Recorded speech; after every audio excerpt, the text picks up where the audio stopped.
I've spent the last few weeks looking like an absolute fitness tech freak wearing 3 different fitness trackers on my wrists 24/7. But of course, not just for fun. Okay, it was definitely a lot of fun too, but mainly as always for testing purposes. The objects of my desire this time were screenless fitness trackers, more specifically the Whoop Band 5.0, Amazfit Helio Strap and Polar Loop. The Whoop Band has been around for a while and was for a long time pretty much without competition. But this year both the Helio Strap and the Polar Loop were released. So the big question is, are they real Whoop alternatives? I've tested all 3 thoroughly and compared them head to head. In this video I will show you exactly where the differences lie and which one in my opinion is the best choice. Let me emphasize that I'm not sponsored by any of the 3 manufacturers in any way, so as always I can share my completely honest opinion including the downsides. But let's waste not any more time, there is a lot to discuss, so have fun.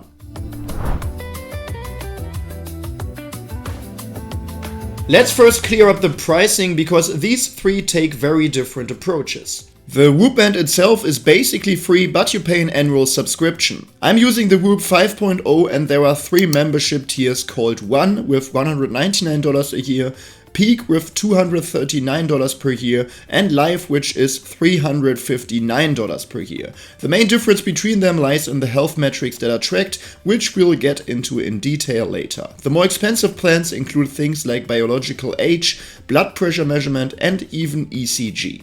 I tested the mid-tier Peak plan myself, and even that isn't exactly cheap when you remember that you are paying that every single year.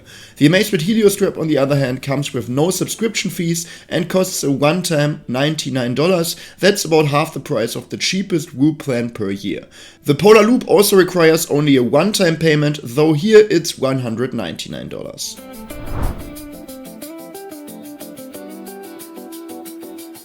Visually, all 3 trackers look quite similar. The main appeal here, compared to a sports watch or smartwatch, is of course that there is no display, because some people simply prefer a clean, distraction-free band that still tracks all the essential health and fitness data. The actual tracking units that collect the data are hidden inside the fabric of the band. All 3 are rectangular with roughly the same size, thickness and weight.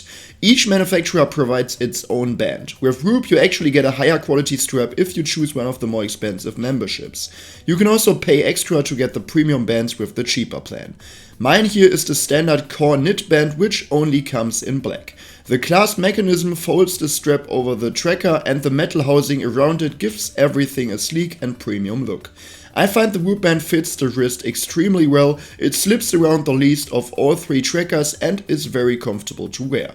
The Amazfit Helio Strap comes with this black textile band. It's simple but looks quite nice in my opinion. It uses a basic Velcro closure which isn't ideal. To be fair, I've worn the Helio Strap the longest and while the Velcro is still fine, I can already see some minor wear and tear. Nothing serious yet, but it might start to look rough after a year or so. Not a big deal though, you can easily buy replacement bands. I also bought the biceps strap from Amazfit, which I can highly recommend. It's super useful for many sports and also improves measurement accuracy. For example, I play football and during my matches I'm not allowed to wear a wristband, which is why I use this biceps band, which I can just place onto my upper arm and hide below my jersey, and then I can track all my data without even noticing this tracker during my games. Switching between the wristband and biceps band only takes a few seconds, just pop the tracker out and press it into the other band. Done. The biceps strap costs roughly $15. Whoop also sells one, but it's about $50 and I haven't tested that one. Overall the Helio Strap is comfortable and sits well, but I would say it looks the least premium of the 3. The Polar Loop on the other hand looks quite stylish and also premium. Like the Whoop, it has a metal clasp which adds a classy touch. I went for this beige option. Polar offers multiple color choices for both bands and clasps, unlike the other 2. It also closes with Velcro, but this one feels slightly more premium than the Helio straps. One downside though is that the tracker can freely slide along the band, which is a clever design in theory, but means it can also move around the most. It doesn't sit quite as snugly on the wrist as the others, which could lead to slightly less accurate measurements. Anyway, I've already talked way too long about the looks, so as mentioned, all 3 trackers look quite similar and in the end you can choose from tons of different third-party replacement bands for each of them. With the standard straps, I would say the Whoop band overall looks the most premium and fits best on the wrist. The Polar Loop also feels high quality but moves around a bit more, and the Amazfit Helio Strap is simple, good, but not quite as refined. All three are water resistant as well, so there's no problem taking them into the shower, and you can even take them for your swimming sessions. But let's now take a look at what exactly all of the three trackers can measure.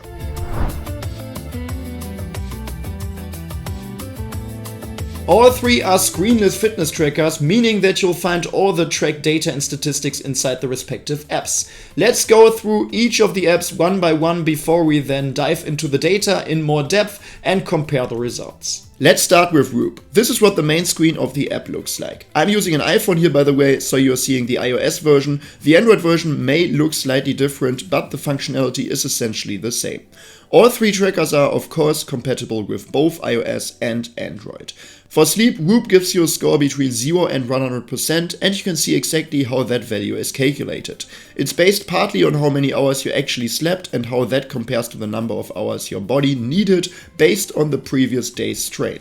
That's shown here in the hours versus needed section, which we'll also see in more detail below. You can see your minimum required sleep, which can increase depending on your exertion level and whether you're currently running a sleep deficit, for example. Then there is sleep consistency, which measures how regularly you go to bed at the same time to maintain your circadian rhythm. Next is sleep efficiency, which looks at how much of your time in bed you actually spent sleeping. In other words, whether you woke up frequently or not. And finally, there is stress, which is calculated primarily from your heart rate variability, or HRV. Unlike the other metrics, a lower percentage here is actually better. You can tap on any of these values to get clear, well-written explanations, and in many cases you will even find full scientific articles. Further down you will find the breakdown of your sleep stages, which I'll compare later between all three trackers. You will also see detailed daily stats and various weekly trends. If we go back to the recovery section, we see the most important metrics that contribute to good sleep, which is your resting heart rate variability, and respiratory rate. Ideally, your resting heart rate should be low and your heart rate variability should be high, but in the end, balance is key here, so it's important that your values stay within your personal healthy range. That's exactly what you'll see under the Health Monitor tab. Here you'll find 5 core health metrics: resting heart rate, HRV, blood oxygen saturation, so your SpO2 values, respiratory rate, and skin temperature. The app calculates your personal baseline values over the past few weeks and then tells you whether your most recent night's data was within your normal range. Significant deviations, too high or too low, can indicate poor recovery, high stress, or even an upcoming illness. Whoop also includes a health span feature that shows your biological age and pace of aging. It takes about 3 weeks of data before this feature unlocks, and for all these metrics to be precise and valid, you should wear the tracker for several months first. If you've had lab work or blood tests done, you can even upload your results here and track all your biomarkers in one place, though I haven't personally tested that feature. For the Amazfit Helio Strap, everything runs through the Zap app, which is the same app used for all other Amazfit products. The main screen here also gives you an overview of your daily key metrics. At the top you will see the so-called biocharge score, essentially a body battery level similar to Whoop's recovery percentage. After a restful night, your biocharge score is topped up and then fluctuates throughout the day depending on your workouts, stress levels, and rest periods. When you tap on it, you get a short info box showing the current status, plus a detailed curve showing how the score has charged and discharged throughout the day, how much your sleep contributed to it, and how your energy looked upon waking. The two main parameters for recovery during sleep here are again resting heart rate and heart rate variability. There is also a dedicated sleep section showing all relevant sleep metrics. At the top you will once again see a 0 to 100 sleep quality score along with total sleep time and the distribution of sleep stages. When you tap on this view, the app switches orientation to show detailed graphs for heart rate, respiratory rate, and the breakdown of sleep stages. Below that there is a list of all the sleep metrics such as total duration, sleep consistency, and sleep stages again. You can dive into each metric to see 7-day trends or even comparisons with other users. Further down you will find additional stats like resting heart rate, respiratory rate, and even a sleep apnea section where the app detects breathing disturbances during sleep. You can also keep a sleep diary, noting how you felt when waking up and what you did before bed, helping you identify how evening habits affect your sleep quality. Whoop offers a very similar feature, by the way, so here each morning you are prompted to log whether you drank alcohol, ate late, read before bed, and so on. This help logbook feature is really good for Whoop. For the Polar Loop, you use the Polar Flow app, which is the same one used for Polar's sports watches. And let me tell you upfront that this app feels a bit outdated, so if you're using Polar devices for a few years, you will know that the design hasn't really changed in a few years, so it doesn't really feel that modern, and even more importantly, it's just not that easy to navigate in the app, so some things are just not so intuitive. For sleep analysis, you again get a 0 to 100 score based on 3 main factors: sleep amount, solidity, and regeneration. Each of these has its own detailed breakdown below. For example, solidity is based on interruptions, continuity, so again the sleep regularity, and the ratio of actual sleep time to total time in bed. Recovery is mainly determined by the duration of your REM and deep sleep phases. Each morning you are asked for a short feedback rating, but here it's simply how well you felt you slept. Polar places a big emphasis on biorhythm and circadian alignment, so beyond the basic sleep analysis, the app shows how your sleep affects your energy levels, visualized through the feature called Boost from Sleep. Here the purple lines represent the time window when your body wants to sleep naturally, and the blue bars show when you actually slept. The goal is to align those two rhythms as closely as possible. From that, the app estimates how much of an energy boost your sleep provided, essentially how well it recharged your readiness for the day ahead. However, this boost is based only on sleep, it doesn't consider training load or other factors. That's where the nightly recharge feature comes in. This one measures how well your body recovered overnight from exercise and daily stress. It's based on your ANS status, which is your autonomic nervous system, and shows how well this system settled down during the night. This helps you gauge whether you are ready for another intense workout or should take it easy. Overall, I think Polar's sleep and recovery analysis is excellent. It's very detailed and backed by solid science. However, I just miss having a quick look at data like my resting heart rate or heart rate variability. So yeah, it's just not that easy to find the data you want. You can view them by tapping into the ANS section, but they are somewhat hidden, not as directly visible or trackable over time as in Whoop or Amazfit. And that's exactly my biggest issue with the Polar Flow app. On the home screen you will see things like cardio load, activity goal, workouts, and sleep tools, but you often have to dig a few layers deep to reach specific data. So yeah, the app is definitely powerful and useful once you learn how to use it, but it's just not very user-friendly or intuitive. One advantage though is that Polar also offers a web version unlike Amazfit. There you can view step trends, all your sleep data and everything else we've just discussed, though again it takes some time to navigate. Whoop also has a web version, but personally here I find the mobile app much better. Now when it comes to sleep accuracy, it's not that easy to tell which of the trackers is accurate, because in the end there is no gold standard solution for measuring sleep phases or sleep quality. And yeah, each of the manufacturers has its own algorithms here. I just created an Excel sheet for the data, for the sleep data of my past 15 days, and then compared the results, partly because I just enjoy creating Excel sheets. Interestingly, Whoop rated my sleep quality the highest on average with around 88%, even though my average sleep duration was the shortest with 7 hours and 29 minutes. That's likely because Whoop estimated significantly lower deep and REM sleep phases than Amazfit and Polar. Amazfit gave my sleep the lowest score, averaging 73%. Personally, I feel that my sleep is very good and restorative, which is why I would say I agree the most with the Whoop values, but without analyzing my sleep in a lab or something like this, there is really no way to tell for sure. It's much easier to compare resting heart rate and HRV, of course, and here all three were remarkably consistent. According to Whoop, my 2-week averages were around 40 beats per minute resting heart rate and 106 milliseconds HRV. Amazfit measured 39 beats per minute and 102 milliseconds, while Polar reported 41 beats per minute and 99 milliseconds. With Whoop, in addition to the rings we've already talked about for sleep and recovery, there is also one for strain. This isn't a value from 0 to 100%, but as nicely explained in the app, a value between 0 and 21. Here you can see how high your daily strain was, how long you spent in different heart rate zones, which activities you completed, how many steps you took, and what kind of training effects that strain had. You also get weekly trends for all of this and a list of all your activities. You can of course open each individual activity and then you will see the strain score for that session, your heart rate curve, heart rate zones, calories burned, max heart rate, and so on.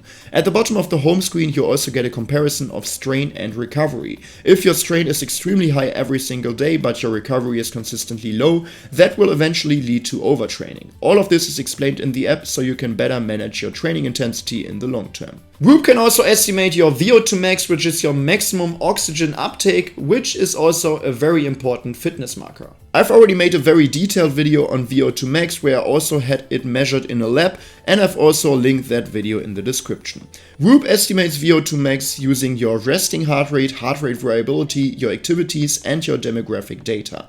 It gets even more accurate when you record specific workouts. For me, Whoop currently gives me a value of 60, which aligns pretty well with the 58 of my Garmin watch, which I can definitely rely on, as I could show in my VO2 max lab test video. In general, your activities are recognized automatically by Whoop, and in my experience this works really well. Most of the time right after a workout I can already see that it's been processed, and it almost always correctly identifies the type of workout as well, whether it was running, cycling, strength training, rowing or something else. You can also start an activity manually though. For this you tap the plus icon, then hit start activity. At the top you can then select the activity type and there is pretty much everything in here. You can even log things like cooking or riding a roller coaster if you really want to. What's interesting is that you can also choose whether or not to track the route. It's important to know that the Whoop band itself does not have GPS, which means that the route can only be recorded via your connected smartphone, which you then always need to have with you during training. Given the price of the Whoop, I found this a bit disappointing because I think a fitness tracker in this price range should definitely have its own GPS. But to get this out of the way, neither the Helio Strap nor the Polar Loop has GPS either. Similar to Whoop, you can see strain and recovery data in the Amazfit or Zepp app. Here the metrics are called fatigue level, fitness level and training status. The fatigue level is your acute training load, basically today's load compared to the last 7 days. The fitness level is your chronic training load and represents your longer term strain level. From these two values, the app then calculates your training status, which reflects how well your body is adapting to your training. Training status is basically the difference between fitness level, so your chronic load, and fatigue level, so your acute load.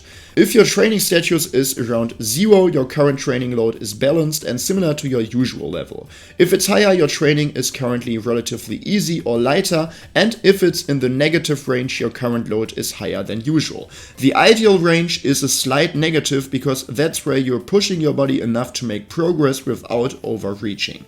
The app explains all of this in more detail as well. The Helio Strap can also estimate your VO2 max. Amazfit mainly uses recorded running sessions for that. According to Amazfit, I'm currently at 55, which is a bit lower than the 58 from my Garmin. Workouts can also be recognized automatically here. In the app you can set how sensitive this detection should be, so whether a short walk should already count as a workout or only more intense sessions. For me this works reasonably well, so very intense training sessions like my football training sessions or interval runs are detected reliably, but some strength training sessions are sometimes not detected. If I lower the threshold though, every short walk gets logged, which I don't really want either. So it works pretty well, but not as well as with Whoop. A drawback is that you can't assign a specific sport to automatically detected activities. They are always saved as automatic activity. You can rename them like I do for my football matches, but you can't filter specifically by that sport. That only works if you start the activity manually on your smartphone. You can do that in the app as well, but again, this tracker also does not have GPS, so you can only track your route with your connected smartphone. With Polar, the training analysis works in a similar way. Here we have the cardio load widget. The red bar represents the load from your workouts. The higher the bar, the harder the session. The purple line is your strain and shows your average daily load over the last 7 days. The light blue line is your tolerance, which reflects your long-term training load, basically how well prepared your body is for training. The cardio load status then shows the ratio of your current strain to your tolerance and what kind of training effect you are getting. In this particular week, for example, my status was overreaching, meaning I had an increased risk of overtraining, injury and so on. The following week, however, it was recovering, so I was giving my body time to recover. The Polar Loop can also automatically detect workouts. Just like with the Helio Strap, you can set the sensitivity, but again, I haven't yet found the perfect sweet spot for myself here either, but the automatic detection works well overall. A nice advantage over Amazfit is that you can assign a specific sport type afterwards to automatically detected workouts. You can also start and stop workouts manually in the app. But again, this tracker doesn't have built-in GPS either, that only works via the connected smartphone.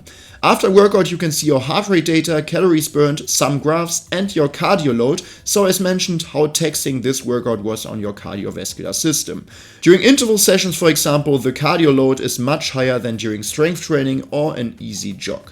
The Polar Loop can also estimate your VO2 max. There is a dedicated fitness test where you simply sit or lie still for a few minutes. That's very easy and convenient, but the value of 48 that Polar gives me here is clearly too low. There is also something called the running index, which is a VO2 max estimate specifically for running, but you can only calculate that using a Polar GPS sports watch. Just like with the sleep metrics, there is no gold standard for many of these training analysis tools, so each manufacturer has its own methodology here, but I feel like all of them have a pretty good understanding of when my training intensity was very high, when I should ideally recover, or generally how my load and readiness trend over time.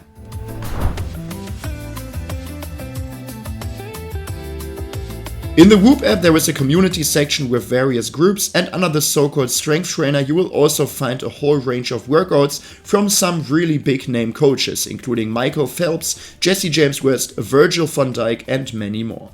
You can see each exercise with demo videos and all the explanations you need to complete the workouts. A big plus here is the built-in AI assistant. Each evening it gives you a short summary of your key daily stats, explains how long you should ideally recover, suggests an evening routine, and you can even ask it all kinds of questions and actually get useful answers. That's definitely not on the same level with the Helio Strap. In the Zap app there is also a coach feature, but that's reserved for Amazfit watches like the Balance 2 or T-Rex 3, so for the Helio Strap you can't create training plans or view workouts.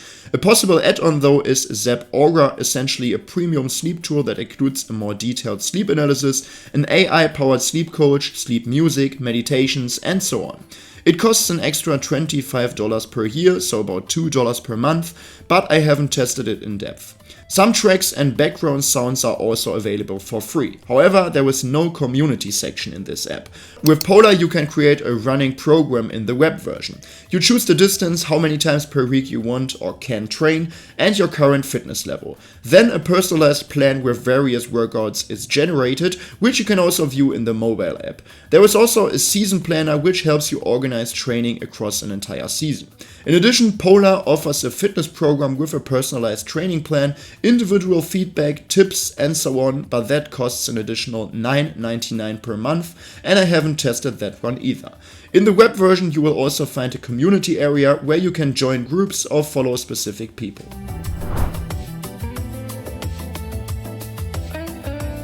Battery life is of course a very important factor as well, because ideally you just want to wear them as a fitness band in your day-to-day life without having to worry about charging them. Whoop claims up to 14 days of battery life under typical use or around 10 days with heavy use, and that's exactly what I have experienced. I train quite a lot, at least once a day or often more, and I get about 10 days per charge. It charges via this clip-on module that you simply slide onto the tracker, so you don't even have to remove the band as long as you are near a power outlet. With the higher tier subscription plans, there is also a wireless charging pack included, so you can then charge anytime, anywhere. Amazfit claims up to 10 days of battery life. For me, again, it's a bit shorter. It's closer to 8 days on average. It charges via this small adapter, which connects to any standard USB-C cable, which is not included though. But let's be honest, most of us have plenty of USB-C cables lying around at home anyway. Unlike Whoop, you do have to remove the band to charge it. Polar states up to 8 days, but again, with my heavy use, I usually get about 6 days. It uses a special Polar charging cable, and you also have to remove the band to charge it. So in my experience, the Whoop band lasts around 10 days, the Helio Strap around 8 days, and the Polar Loop around 6 days. Alright, that brings us to the end of this video. So which of the three trackers is the best? After wearing all three for several weeks, testing and comparing them in detail, I would say that overall the Whoop Band is definitely the best. It offers the widest range of health metrics, the data integration is excellent, the app is top notch, and the strap itself is very well designed as well. But can I recommend it without hesitation? To be honest, no. Because of course the price is also a very important factor here, and the Whoop Band is just much more expensive than the other two options. And I don't know about you, I'm just not a fan of these subscription models at all. I just don't like seeing these recurring yearly payments from my bank account, but of course that's up to you to decide. For me, the Amazfit Helio Strap is an excellent alternative, especially for a one-time price of just $99. The app and data presentation are simpler, but that's actually a good thing. It's clean, intuitive, and you find everything you need in seconds. All the key stats are included, though there are no workout or coaching features, which might matter to some people. And the community aspect isn't as good as with Whoop as well. The Polar Loop at $199 one time performs a bit worse in my opinion than the Helio Strap. Its main focus is on sleep analysis and circadian rhythm tracking, so if that's your top priority, it's still a very good choice. It definitely has potential, but the app feels outdated and cluttered. If Polar ever gives it a major redesign, things could look very different because the data itself is detailed and science-based. Personally, I've been wearing the Amazfit Helio Strap almost every day since its release in June 2025, and it's going to remain my screenless tracker of choice, at least until a Helio Strap 2 eventually comes out. But let me say that I also only use it as a complement to my sports watches, which I'm always testing anyway. Alright, as always, feel free to share your thoughts in the comment section down below. Everyone, of course, has their own preferences here, and I'm pretty sure that many of you will completely disagree with me and defend their favorite fitness trackers passionately. So yeah, go ahead, let's hear it in the comment section down below. If you found this video helpful or interesting, you could really support me by giving this video a quick thumbs up. And if you don't want to miss any future videos, you should definitely subscribe to this channel. But for now, thanks a lot for watching and see you in the next one.